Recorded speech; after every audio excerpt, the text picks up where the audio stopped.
20% కార్మికుల సంక్షేమానికి ఇస్తేనే టికెట్ల ధరల పెంపు. దేశానికే ఆదర్శంగా తెలుగు సినీ పరిశ్రమ. హాలీవుడ్ ని హైదరాబాద్ కి తీసుకొస్తాం. ఇవైతే పక్కా తీసుకొస్తాడు. ఈయనతోనైతే పక్కా అవుతుంది. రేవంత్ రెడ్డితోని పక్కా అవుతుంది. హాలీవుడ్ ని తీసుకొచ్చుడు బరాబర్ గ్యారంటీగా తీసుకొస్తాడు. నమ్మురి, నవ్వకుర్రి, చూసేటోళ్ళు కూడా నవ్వకుర్రి. ఉట్టిగా గట్టెట్లా అంటావా అని నమ్ముండ్రయ్యా, నమ్ముండ్రి. చెప్పిండు కదా ఏదైనా చేస్తా, ఏమైనా తెస్తా అని. హాలీవుడ్ నే తెస్తాడు వీడికి. అక్కడ ఉన్నటువంటి డైరెక్టర్లను, ప్రొడ్యూసర్లని, అక్కడ ఉన్నటువంటి హీరోలను, హీరోయిన్లను, అందరిని, యాక్టర్స్ని తీసుకొచ్చి ఈయనే హాలీవుడ్ లాగా క్రియేట్ చేసి మరి ఏం చేస్తాడో మరి. ఉన్నోళ్ళకి సకగా చూర్రా నాయన, ఏమైనా చేయర్రా నాయన అంటేనే చేస్తలేరని అదే సినీ కార్మికులు పక్కకొచ్చి బాధపడ్డారు. వీడియోలను ఉన్నాయి మన దగ్గర. ఈడు ఉన్నోళ్ళ గతి చూడుర్రు మొదలు. ఈడ వస్తున్నోళ్ళని ఫస్ట్ కాపాడు. ఏదో అంటారు కదా, అమ్మకు అన్నం పెట్టినోడు పినతల్లికి బంగారు గాజులు చేపిస్తా అన్నాడట అని వీళ్ళ ముఖ్యమంత్రి అనేటోడు ఒకప్పుడు డాక్టర్ వైఎస్ రాజశేఖర రెడ్డి. వీళ్ళ అనరాదు, ఆయన ప్రజల ముఖ్యమంత్రి లెక్కకైతే, ప్రజా నాయకుడు ఆయన. ఆనాడు ప్రజానాయకుడు ఏమన్నాడంటే అమ్మకు అన్నం పెట్టాడట కానీ చిన్నమ్మకు పోయి బంగారం గాజులు చేపిస్తాడట అని చెప్పి అన్నమాట. ఈయన ఇక్కడ ఉన్న కార్మికులు చేస్తున్నారు. ఆయన ఇక్కడ ఉన్న కార్మికులకు దిక్కు దివానం లేదు.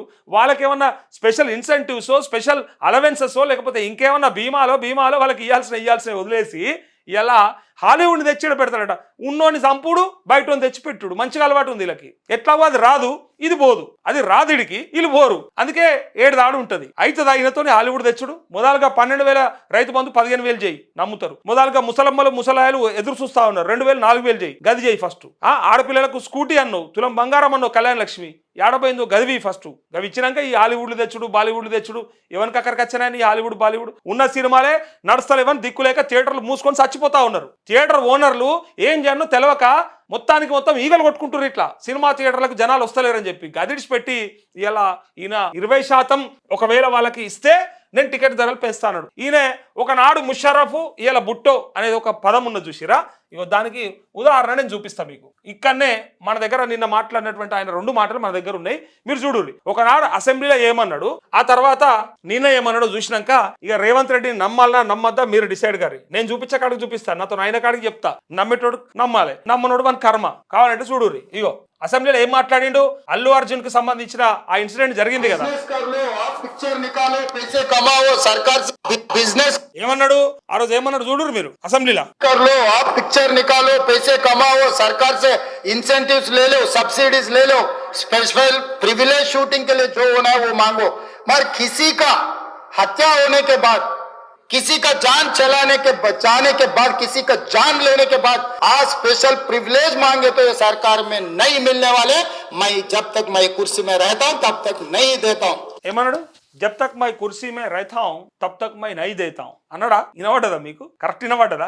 వినవలేదు చెప్పాలి. మళ్ళీ కొంతమంది ఏ సక వినవలేదన్నా అంటే ఇగో కావాలంటే నేను కుర్చీ మీద ఉన్నంత కాలం జిందగీలో ఇయ్యా అని చెప్పిండు. చూడుర్రి. नहीं मिलने वाले, जान लेने के बाद आज स्पेशल प्रिविलेज मांगे तो ये सरकार में नहीं मिलने वाले। मैं जब तक मैं कुर्सी में रहता हूं तब तक नहीं देता हूं। तुम ये भी नहीं दे सकते, वो भी नहीं दे सकते, तेरे से ये भी काम भी नहीं होता, वो काम भी नहीं होता, ये बोल रहा लोग. सोचो अभी, हाँ वो भी नहीं होता तेरे से, ये भी नहीं होता. फिर ये बोल रहे अभी असेंबली में क्या बताया, मैं कैसा भी नहीं देने वाला हूं बोल के बोला उन्होंने. मगर कल एक मीटिंग हुई, वो मीटिंग में क्या बोले एक बार आपको दिखाता हूं मैं, आप ले लो उसका इंफॉर्मेशन. इसलिए बोल रहा हूं मैं, वो जब मुशर्रफ है अभी बुट्टो है, एक मूवी में रहता वो दिल बोल के, वो मूवी में रहता. ఇప్పుడు చూడుర్రిగా ఏం చెప్పాడు అసెంబ్లీలో అంటే, ఆనాడు ప్రజలని అమాయకులు అనుకొని ప్రజలను పిచ్చోళ్ళని చేయొచ్చని చెప్పి, నేను ఎట్టు పరిస్థితులలో ఒకరి ప్రాణం పోయింది కాబట్టి నేను అసలు ఒప్పుకొని నేను కుర్చీలు ఉన్నంతసేపు అసలు ఆ టికెట్లు పెంచుకోవడానికి అవకాశమే ఇయ్య అని చెప్పిండా?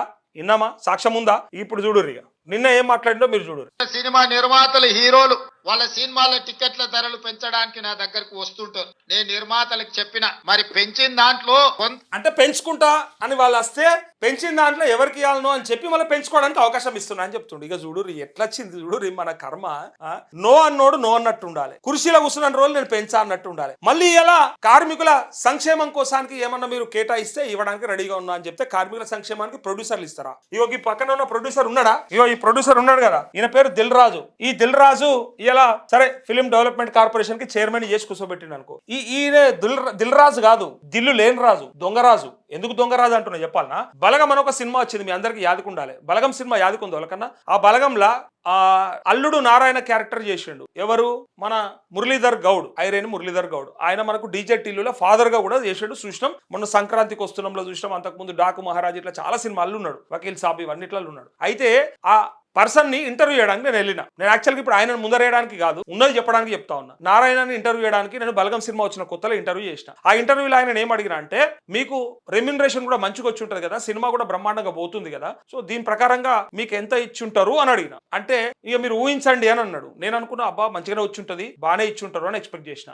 అప్పుడు చెప్పలేడు ఆయన, ఇంటర్వ్యూలో ముఖాముఖి చెప్పలేడు. ఇంటర్వ్యూ అయిపోయిన తర్వాత నేను ఇలా ఆయన బదనాం చేయడానికి చెప్పట్లేదు, కానీ శ్రమ దోపిడి ఎట్లుంటుందో చెప్పడానికి ప్రయత్నం చేస్తా ఉన్నా. ఆయన ఇలా ఆయనకు వచ్చే అవకాశాలు ఏమైనా పోతాయేమో అని కూడా నాకు ఆలోచన ఉంది, అట్లా చెప్పడం కరెక్ట్ కాదని. కానీ పక్కకు వచ్చినాక ఆయన చెప్పిన అమౌంట్ చెప్తే, నేను ఇద్దరం కలిసి డిన్నర్ చేసినాం, చపాతి తింటుంటే ఆయన చెప్పిండు ఒక మాట, నువ్వు ఎంత అనుకుంటున్నావు నరేష్, నాకు ఎంత ఇచ్చారు అనుకుంటున్నావు అని అన్నాడు. అంటే పలానా అమౌంట్ ఇచ్చుంటారు, ఒక 5 లక్షలని ఇయ్యరా అన్న అంటే, ఇయ్యరా సార్ అని నేనంటే, ఆయనకి ఇచ్చిన అమౌంట్ చెప్పి నా నోరు మూపించండు. షాక్ అయిపోయినా నేను. నెల రోజులు సినిమా తీపించుకొని ఈయనకి ఇచ్చింది గింతేనా, తట్ట పని పార పని కోత కూడా వస్తాయి కదా అనే విషయాన్ని నేను సడన్ గా అంటే సర్ప్రైజ్ అయినా, నాకు అర్థం కాలేదు. అరే సినిమా హిట్ అయినాకన్నా మీకు తెచ్చి కనీసం మనిషికి ఒక కారాన్ని ఇచ్చి మీరు ఆటోలలో పోతురు కదా అని నేనంటే, ఆయన ఏమన్నాడు, దిల్ రాజు లాంటి వాళ్ళు ఏమంటారంటే, ఒకవేళ డబ్బులు ఎక్కువ ఇవ్వాల్సి వస్తుంది కదా, ఎక్కువ ఇవ్వాలి కదా, అంటే సినిమా బాగా ఆడింది కదా, ఆడినాకన్నా ఇవ్వచ్చు కదా అంటే, అసలు నా సినిమాలో నీకు అవకాశం ఇచ్చుడే ఎక్కువ అని చెప్తాడట. అసలు నాలాంటి వాడు ప్రొడక్షన్ లో నువ్వు సినిమా యాక్టర్ గా పనిచేయడమే గొప్ప, నీకు అవకాశం ఇవ్వడమే గొప్ప, దాని ద్వారా ఇలా వేరే అవకాశాలు వస్తే వేరే సంపాదించుకోగా, నా దగ్గర మాత్రం ఓన్లీ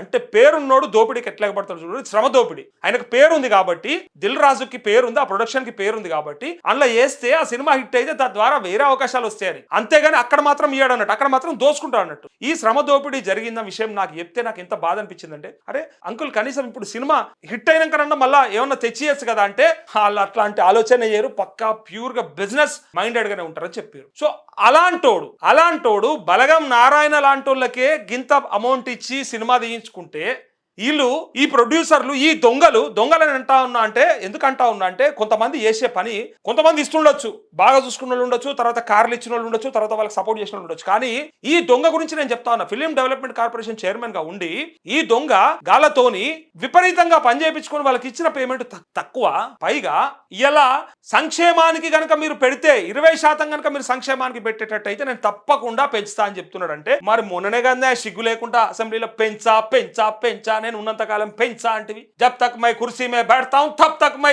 నై కరుంగా అని అంటివి, ఫిర్ అభి కైకు కర్లే అని ఇలా క్వశ్చన్స్ వస్తా ఉన్నాయి. పైగా ఆయన ఏమంటారు చూడండి, ఇంకా పెంచితే గనక ఇట్లా చేస్తే పెంచుతా అని చెప్పి ఇలా వీళ్ళకు ఏదో ఒక రకంగా పెడితే నేనేమంటా ఉన్నా, ఈ ప్రొడ్యూసర్ల ద్వారా నిజంగా కార్మికుల సంక్షేమానికి పోతుందా? ఈ దొంగలు ఎట్లా చేసుకుంటారంటే వ్యాపారాన్ని, వాళ్ళు ఏమంటారు ఇంకొక మాట, ఇదే నేను ఇంకొకరిని అడిగితే ఏమంటారు అంటే, మేము నష్టపోయినాడు మాకు కూడా ఇచ్చిండా, ఒకవేళ నేను బలగం సినిమా తీసిన 2 కోట్లు 3 కోట్లు అయినాయి, పుసుకున్నది పీకింది అనుకో, మీరు వాళ్ళని తెచ్చిద్దురా అంటారట. ఇగో ఇట్లా ఉంటుందట వాళ్ళ ఆలోచన. అది వచ్చింది కాబట్టి, అది హిట్ అయింది కాబట్టి, పైసలు వచ్చినాయి కాబట్టి, వాళ్ళు బాగా ఆడింది కాబట్టి ఇలా మీరు అడుగుతారు కదా వాళ్ళకేమన్నా ఇవ్వడానికి. కానీ ఒకవేళ సినిమా పోయి ఉంటే మీ దాంట్లోకి ఎవడన్నా మాట్లాడినోడు తెచ్చిస్తారా అని మాట్లాడతారట. ఇగో ఇట్లా ఉంటుంది పరిస్థితి. అంత ప్యూర్లీ బిజినెస్ మైండెడ్ అలాంటి వాళ్ళు కార్మికుల సంక్షేమానికి 20% ఎట్లా తీస్తారు చెప్పురు నాకు. మీ సినిమా కోసం కష్టపడ్డానిక మొత్తం సినిమా కార్మికులుగా, అరే ఎంతమంది సుమన్ టీవీలో ఇంటర్వ్యూలు చేస్తారు కొంతమందిని, పాపమల్లు మొన్న ఫిష్ వెంకట్ హాస్పిటల్ ట్రీట్మెంట్ లేక చివరికి వీళ్ళు ప్రభాస్ వీళ్ళు హెల్ప్ చేస్తే పోయి ట్రీట్మెంట్, ఇంకా షావుకార్ ఇంకా చాలా మంది, నేను కొంతమంది పేర్లు గుర్తులేవు నాకు, కొంతమంది పాపం ఏజ్ అయిపోయి వాళ్ళకి సినిమా అవకాశాలు లేక, పైసలు లేక, ఎవరు పట్టుకోక, ఎవరు హెల్ప్ చేయక, రకరకాల అవస్థలతోని పడుతున్నటువంటి నిజంగా మంచి క్యారెక్టర్ ఆర్టిస్టులకే దిక్కు దివానం లేదు. కార్మికుల సంక్షేమానికి 20% ఈయన పెడతారట, ఈ సిపాయి పెడతారట, ఈ మొగోడు ఇస్తారట. నమ్ముదామా? నమ్మొచ్చునా? ఇక వినూరిగా ఈ ముచ్చట. టికెట్ల ధరలు పెంచడానికి నా దగ్గరకు వస్తుంటారు. నేను నిర్మాతలకు చెప్పిన, మరి పెంచిన దాంట్లో కొంతైనా కార్మికులకు వాటా ఉండాలి కదా అని. రాష్ట్ర కొట్టురు సపర్లు కొట్టురు, ఇక ఉబ్బిచ్చిండు తప్పించిండు, ఇక ఉబ్బి అసలు ఇక వచ్చేసినట్టే మనకు జేబులో పడ్డట్టే పైసలు. ఇక ప్రభుత్వం సినిమా టికెట్ల ధరలు చేతులు ఎట్లా దులుపుకోడు చూసారా సినిమా హీరో లెక్క, ఇట్లా టికెట్లు పెంచుకోరు ఇక హీరోలకు ఆదాయం వస్తుంది, నిర్మాతలకు ఆదాయం వస్తుంది, కార్మికులకు మాత్రం ₹1 కూడా అదనంగా రావడం లేదు. అందుకే ఈ వేదిక మీద నుంచి మీకు మాట ఇస్తున్నా, ఆ ఆదాయంలో 20% కార్మికులకి ₹1 కూడా టికెట్ల ధరలు, ఆ ఆదాయంలో 20% కార్మికులకి ఇస్తేనే రాష్ట్ర ప్రభుత్వం జీవో ఇస్తుంది. మీ శ్రమతో సంపాదించే ప్రతి రూపాయిలో మీకు వాటా ఉండాలి. ఓడిసారా సుమతి, చూసిరా, మీకు వాటా ఉండాలి అందుకెళ్ళి రూపాయి అన్న మీకు చెందుతుందా అని ఇలా ఇది ఇచ్చేది లేదా సచ్చేది లేదు, ఈయన ఇచ్చేది లేదు, అది సచ్చేది లేదు. ఆడ ఉన్నోళ్ళు జరసేపు ఉబ్బి తబ్బిబ్బైపోవాలి, అంతే ఆగమైపోవాలి. ఆ బ్రహ్మాండం సూపర్, ఇక మా సార్ ఇచ్చేసిండు మాకు, మా జేబులో పెట్టుకున్న పైసలు అన్నట్టుగా ఫీల్ అయిపోవాలి. అయిందా? మరి ఈ రాష్ట్ర రైతాంగంతోని బతుకుతున్నాం, ఈ రాష్ట్ర వ్యాపారస్తులతోని బతుకుతున్నాం, ఈ రాష్ట్రంలో ఉన్న ఉద్యోగస్తుల ట్యాక్సులతో బతుకుతా ఉన్నాం కదా, వాళ్ళ కోసానికి మరి ఒక్కనాడని ఆలోచిస్తావా? చించమ్మ. మనం ఏం చేస్తాం? బొంద పెడతాం. వీళ్ళ దగ్గరికి మళ్ళా పోయేది లేదు, మళ్ళా అడిగేది లేదు. 2028 దాకా మళ్ళీ జాలు లేకుండా పోతాడు, పత్త లేకుండా పోతాడు. ఈ దొంగలు ప్రొడ్యూసర్లు పైసలు పెంచుకొని వాళ్ళు జేబులలో వేసుకుంటారు, పీక్తారు జాలు లేకుండా. 20% వాళ్ళకి నిధులు కేటాయించాలట. ఇక అది కేటాయించినట్టేనా? నమ్మచ్చా? మీరు వాళ్ళని చూసిన వాళ్ళు, లైవ్ లో చూసిన వాళ్ళు ఉంటే చెప్పేది ఉంటే చెప్పుండ్రు. ఇంకోటి, చాలా మంది చూస్తున్నారు లైవ్. ఒకసారి ఈ జూబ్లీ హిల్స్ లో పోటీ చేస్తున్నటువంటి నవీన్ యాదవ్ తండ్రి రౌడీ షీటర్ అని చెప్పి బైండ్ ఓవర్ చేశారు కదా, ఎలక్షన్ కమిషన్ చెప్పిందని. సో నేనేం అడుగుతా ఉన్నా, నిజంగా మరి రౌడీ షీటర్ అని అంటున్నప్పుడు ఎట్లా అనుకుంటారు ప్రజలు? మీరు ఏమనుకుంటారు సార్? రౌడీ షీటర్కి అయినా పర్వాలేదు వేద్దామంటురా, లేకపోతే అట్లాంటి వాళ్ళు రావద్దు రాజకీయాల్లోకి అని చెప్పి అనే అవకాశం ఉందో? ఒకసారి కామెంట్ చేస్తే చెయ్యండి.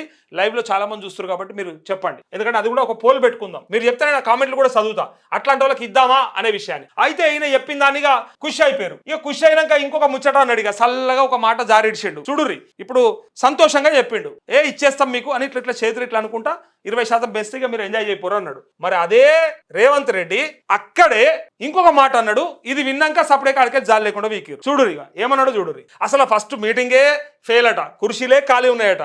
కావాలంటే మీరు సోషల్ మీడియాలో ఉన్నాయి, చూసుకోండి ఫోటోలు. ఇగో 100% తీరుస్తాను నేను చెప్పను. అయిపోయా, ఇచ్చుకపా ఓడిసారా సుమతి. ఇంకేం ఏడిచింది? 100% అయితే అని నేను చెప్పా. ఇక మరి ఏం చెప్తావు? నీతో ఏమవుతుంది? మన్న అవుతుంది, మశానం అవుతుంది. చూడుర్రి ఇంకా ఇగో. ఎందుకంటే నేనేం దేవుడిని కాదు, మానవుడినే. నువ్వు దేవుడు కాదు, మానవుడు కాదు, దివానగాను అని ప్రజలు అనుకుంటున్నారు, రైతులు అనుకుంటున్నారు. ఎందుకంటే నువ్వే అన్నావు ఒకనాడు, నేను దివానగాన్నా, రైతు బంధు ఆగిపోతుందట, నేను దివానగాన్నా ఈయన అని అడిగితే ఇలా నువ్వు దివానగాను అని ప్రూవ్ చేసుకుంటువి. ఇప్పుడే కదా ఒక అర్ధగంట కింద గీలే కదా నీ అనుకున్న వాళ్ళు వీళ్ళ ముందటనే కదా మాట్లాడింది అదే స్పీచ్ లా. 20% కనుక కార్మిక సంక్షేమానికి వెళితే ఖచ్చితంగా టికెట్ రేట్లు పెంచుకునే అవకాశం ఇస్తా అని అంటివి కథం ఈడ ఉన్నది కథం చేస్తేవి, ఒకటే మాటల ఖరాబ్ చేస్తేవి. చూడురిగా, నేనేం దేవుని కాదు, నేను కూడా మనిషినే. మనిషి అయితే పర్వాలేకుండే, మా ముఖ్యమంత్రి మనిషి కాదు, దివానగాడు అని ఇలా ప్రజలు అనుకుంటున్నారట. కావాలంటే చూడు. 100% తీరుస్తాను నేను చెప్పను. చెప్పవు ఎందుకంటే నీతో కాదు కాబట్టి, నీతో ఏది కాదు కాబట్టి. ఊదు కాలేదా, పీరులు ఇవ్వదా, ఇక దాన్నే ఉంటదా. చూడుర్రి ఇంకా. నేనేం దేవుడిని కాదు, మానవుడినే. తప్పకుండా ప్రభుత్వం చేయగలిగిన పనులు తప్పకుండా చేసే బాధ్యత నేను తీసుకుంటా. అయిపోయా. మరి ఇట్లాంటి వాడు 6 గ్యారంటీలు 100 రోజులు అని ఎందుకు చెప్తివి? 13 హామీలు ఎందుకు ఇరికిస్తేవి అందులో? ఆ తర్వాత డిక్లరేషన్ల పేరిట అక్కడక్కడ డిక్లరేషన్లు ఎందుకు రిలీజ్ చేస్తేవి?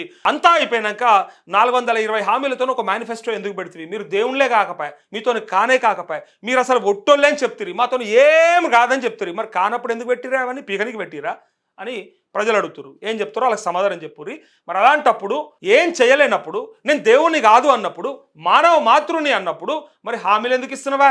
పెద్ద పెద్ద హామీలు ఎవడేమన్నాడా నిన్ను? కానివి అలవిగాని హామీలు ఎవరేమన్నారు మిమ్మల్ని అని ఇలా గ్రామాలలో ప్రజలు అడుగుతా ఉన్నారు. కావాలంటే చూసుకోండి. ఇంకా చూసిరు కదా, నాతో కాదు అని డైరెక్ట్ చెప్పిండు. ఇక కాదన్నాక ఇంకోవడన్నా అడిగితే ఇక నేను కూడా అడగా, కాదు అని చెప్పిండు. ఇక మీరు కూడా అడగద్దు, నేను కూడా అడగదు. రుణమాఫీ అన్నా కాదిగా, రైతు బంధు అన్నా పడదిగా, రైతు వడ్ల బోనస్ పడదిగా, రావాల్సిన బీమా రాదిగా, పింఛన్లు పెంచరిగా, పైగా స్కూటీ తులం బంగారం కల్లాది. అవన్నీ జరగవు. నేను దేవుని కాదు, నాతో కాదు అని చెప్పిండు.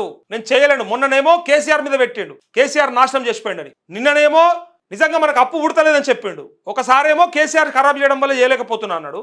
నిన్ననేమో నాకు అప్పు పుడతలేదన్నాడు. ఇయ్యాలనేమో నేను దేవుని కాదన్నాడు. కాతామా అయిపోయా, ఇచ్చుకపా.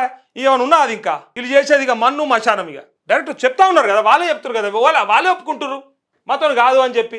ఇక ఇది నమ్మాలిగా. వీళ్ళు నమ్మిగా ఎగబడ అబ్బాబ్బాబ్బా ఏం ఎగబడ్డారు తెలుసా? ఆడున్న 10 మంది ఎగబడ్డారు. కుర్చీలలో ఎవడలేడు. కావాలంటే మీకు కుర్చీలు చూపిస్తా. ఆ ఖాళీ కుర్చీలు మత్తుకున్నాయి. ఒక్కడంటే ఒకటి పట్టించుకుంటలే. ఎందుకంటే ఈయన మాటలు ఎట్లాగూ ఉత్తయ్యే, నీటి మూటలేవి. దాంతో అయ్యేది లేదు, పోయేది లేదు. హామీలన్నీ గంగల కలిసినాక జూబ్లీస్లో ఈ మీటింగ్ పెట్టి ఏం చేయనికే? నువ్వు పెట్టింది ఎవరినే? అసలు నీ క్యాండిడేట్ తండ్రి ఏంటిదే? అసలు అట్లాంటి వాడిని పెట్టి ఇలా ఏం చేయదలుచుకున్నారు మీరు? కావాలంటే చూడు. ఇంకా హాలీవుడ్ని హైదరాబాద్ తీసుకొచ్చే బాధ్యత తీసుకుంటారట. ఒక్కళ్ళని నమ్మితే ఒక మెసేజ్ పెట్టరా ప్లీజ్, ఒక్క కామెంట్ పెట్టండి. హాలీవుడ్ని హైదరాబాద్కి తీసుకొస్తారట, ఈయనతో అవుతుందట. ఒకసారి మెసేజ్ పెట్టండి, మీకు కూడా నమ్మకం ఉందనేది తెలుస్తుంది నాకు. రేవంత్ రెడ్డి ప్రకటించారు, హైదరాబాద్ మహానగరం ప్రపంచ సినీ పరిశ్రమకు వేదిక కావాలనేది తన ఆలోచనని. చెప్పారు. ఐటీ ఫార్మా రంగాల మాదిరిగానే ఫిల్మ్ ఇండస్ట్రీకి అంతే ప్రాధాన్యం ఇవ్వాలనేది తన ఉద్దేశం అన్నారు. సినిమా టికెట్ల పెంపు ద్వారా వచ్చిన లాభాల్లో 20% కార్మికులకు ఇస్తేనే టికెట్ల ధర పెంపులకు జీవో ఇస్తామన్నారు. సినీ పరిశ్రమ కార్మికులకు ప్రభుత్వం ఏం చేయబోతుందనే విషయాన్ని డిసెంబర్ 9న ప్రకటిస్తామన్నారు. వినబడ్డదా ఉల్లా? ఉల్లా వినబడ్డదా? ఎప్పుడు ప్రకటిస్తాడట చెప్పాలా? డిసెంబర్ 9న ప్రకటిస్తాడట. అంటే ఏరు దాటేదాకా ఓడమల్లన్న, ఏరు దాటినాక బోడమల్లన్న అనే సామెత ఏదైతే ఉందో, ఈ నవంబర్ 11 నాడు ఎన్నిక ఉంటుంది, నవంబర్ 14 నాడు రిజల్ట్ ఉంటుంది, డిసెంబర్ 9 నాడు కార్మికులకు ఏం చేస్తారో చెప్తారట. మరి ఈ కార్మికులంతా అచ్చిరగల ముందు చెప్పశాత కాలేదా? ఇయ్యశాత కాలేదా? మరి ఎందుకోసానికి చెప్పకపోతే ఆ కార్మికుల కోసానికి నువ్వు డిసెంబర్ 9 దాకా ఎందుకు? సోనియా గాంధీ పుట్టినరోజు, సోనియా గాంధీ పుట్టినరోజు నాడు ఏమిస్తా అన్నవా? రైతు రుణమాఫీ కంప్లీట్ చేస్తా అన్నావు, అయ్యిందా? కాకపాయే కదా.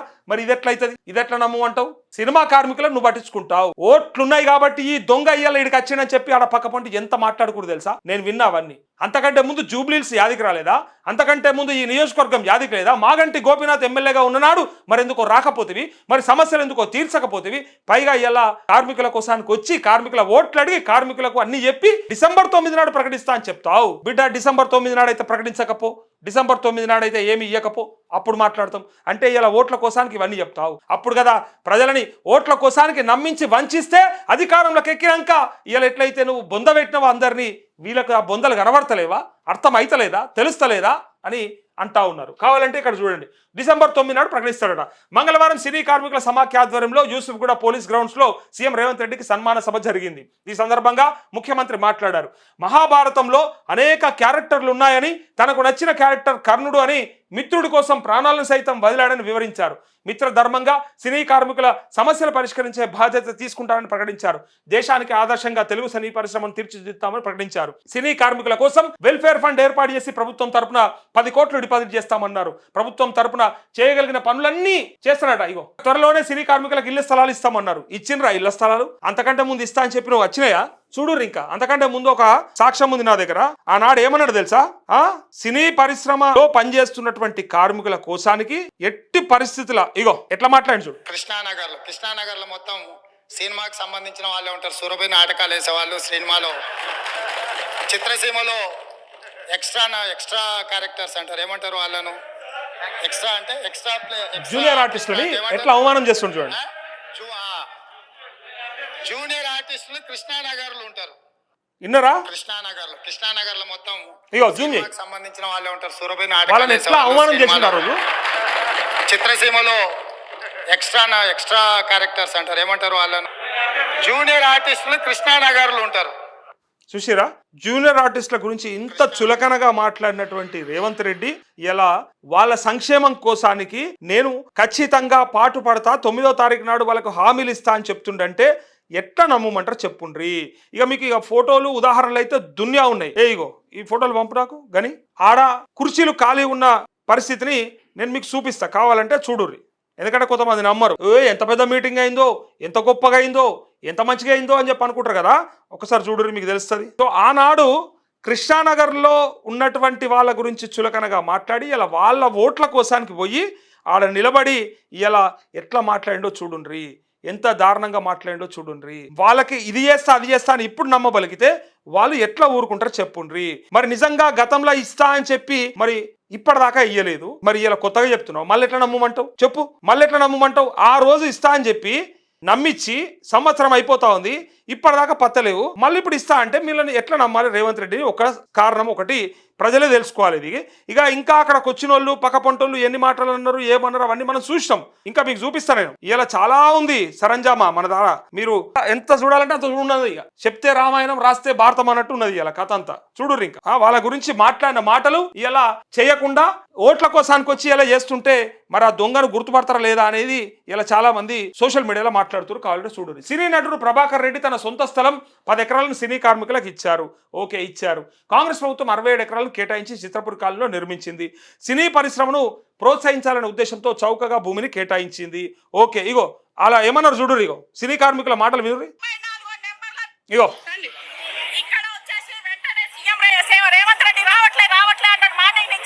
సీఎం రేవంత్ రెడ్డి గారు మాన్సా షోలో వచ్చేసి చిత్రపూరి కాలనీ ప్రక్షాళన చేస్తా అన్నాడు.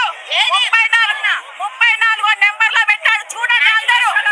ఇప్పటిదాకా దాన్ని 2 సంవత్సరాలుగా